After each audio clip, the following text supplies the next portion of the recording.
Hello friends, my name is Alice Githaiga. I'm the owner and founder of Fika Canada Immigration Group. And please always remember to subscribe, like, and follow us as well. Always share the information so that the information is out there.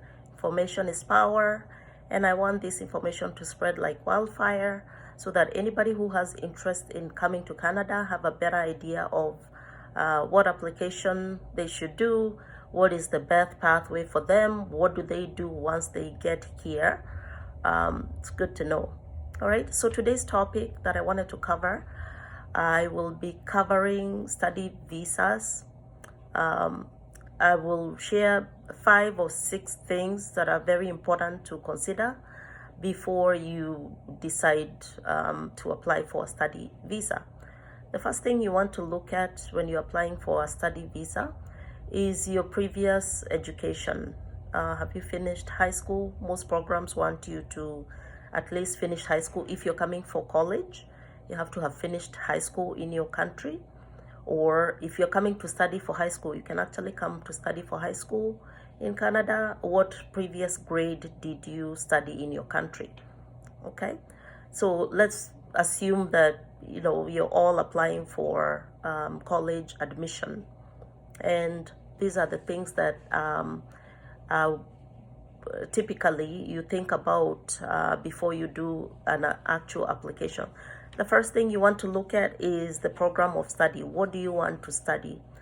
So one thing now we try and encourage people is to study something that is marketable, something you can get a job right away after you graduate, something that's not obsolete. There are some careers that are going out of business completely.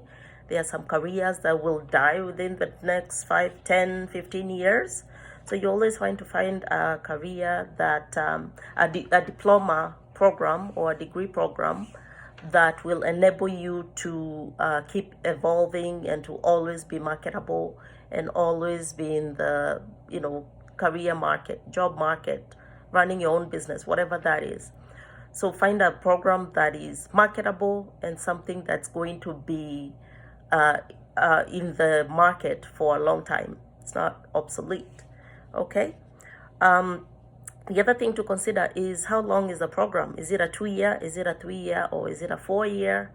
Is it a PhD program? What are you coming to study? And how long is it? Because you want to know how long you will need to stay in school. That's very important as well. Because if your intention is not to be in the school for 4 years, you don't want to go for a 4-year program. Maybe you want to do a 2-year, be done with it, and be working and making money.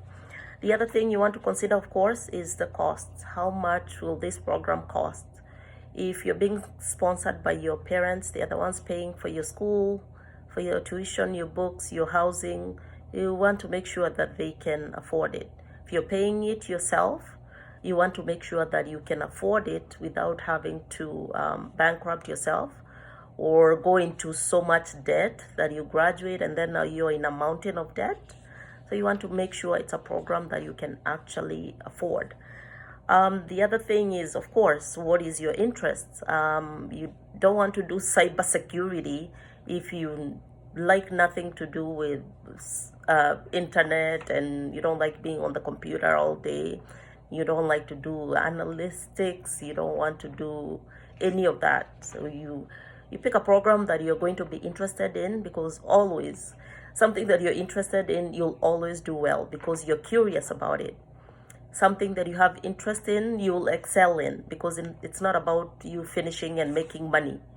You can make money in anything, right? But you want to pick something, especially when you're paying international fees, that you will have interest in, that you will still be doing as a career going forward, that it's something you will want to advance even in the future.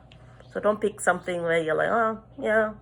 Some parents do pick some careers for their children because you want your child to be a doctor or a nurse or a lawyer. But if that's not their interest, they're going to be miserable. They're going to underperform. So always make sure that the person doing the course themselves, they're interested in what they're doing. something they want to do. It's something they see themselves doing long term. All right, that's also important. Also, look at the college or the university admission criteria. Every college or university is not going to have the same exact criteria for admission. So there's the university admission criteria, and there's also the program admission criteria. So the university might say you must have graduated high school before you can apply for college. That's the university admission criteria.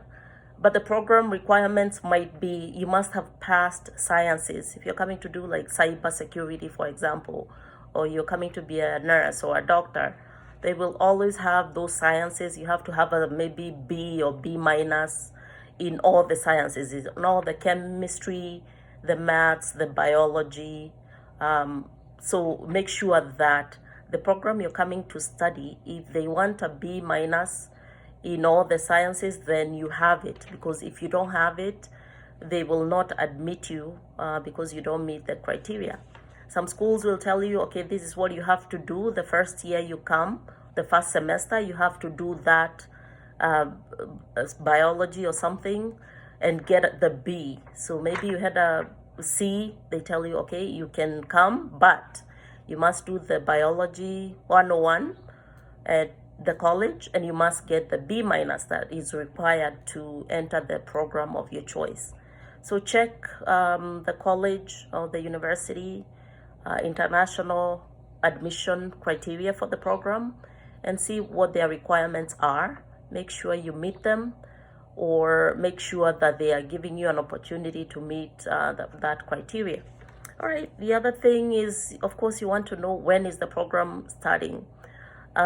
Visa applications are becoming even more waiting. You might apply for study visa and you don't get it within the amount of time that is needed for you to start your studies. So always look at when the program is starting. If the program is starting in September and here you are in August, you probably will not meet the admission timeline.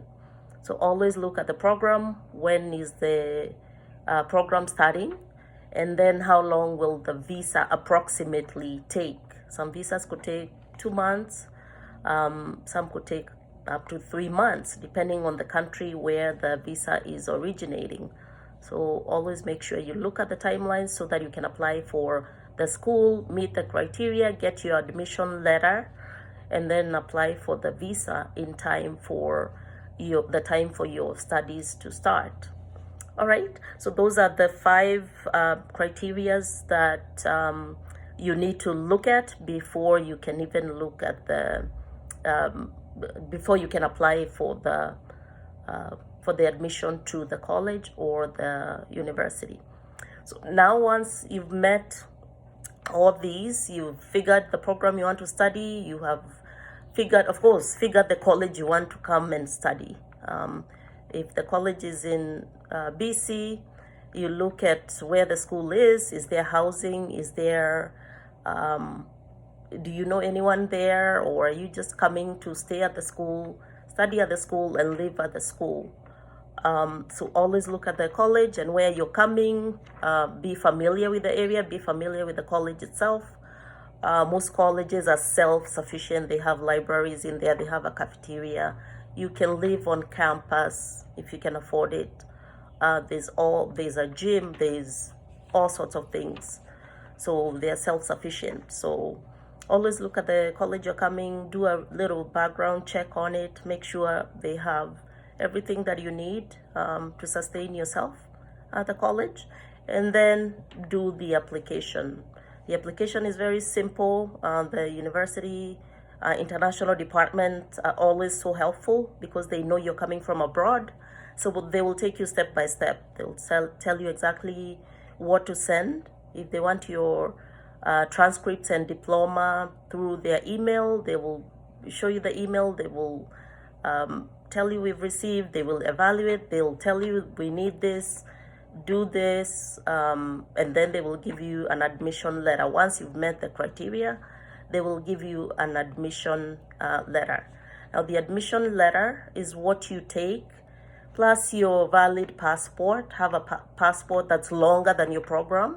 You don't want to apply for a 4-year study visa, study permit for 4 years, and your passport is expiring in 2 years. That means the visa officer will issue you a 2-year study visa, because they issue it to the point of your passport expiring, and then now you have to apply for a new passport, and then you have to contact the visa officers again, and so have a passport that's longer than your program, all right, so that you don't have to deal with all that. Okay, and of course you can get a work permit as you enter Canada, and that allows you to study and to work at the same time.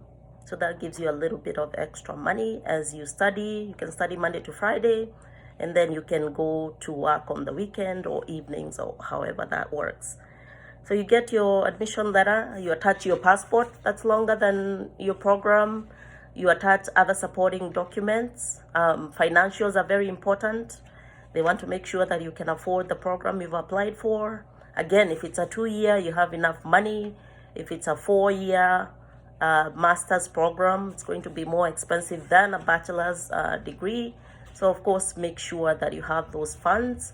And those funds are usually, you can show you have the funds by a good solid bank statement. The bank statement can be yours if you're paying for yourself, and the bank statement can be in your parents' name if they are the ones sponsoring you. With their bank statement will come what is called an affidavit of support. They will say, we are the parents of so and so, and we will be sponsoring her or him for the duration of his study program in Canada.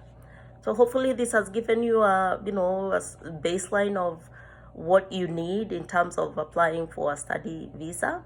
And I'll see you again on more videos. Always remember to subscribe, to like, and to share. Thank you so much.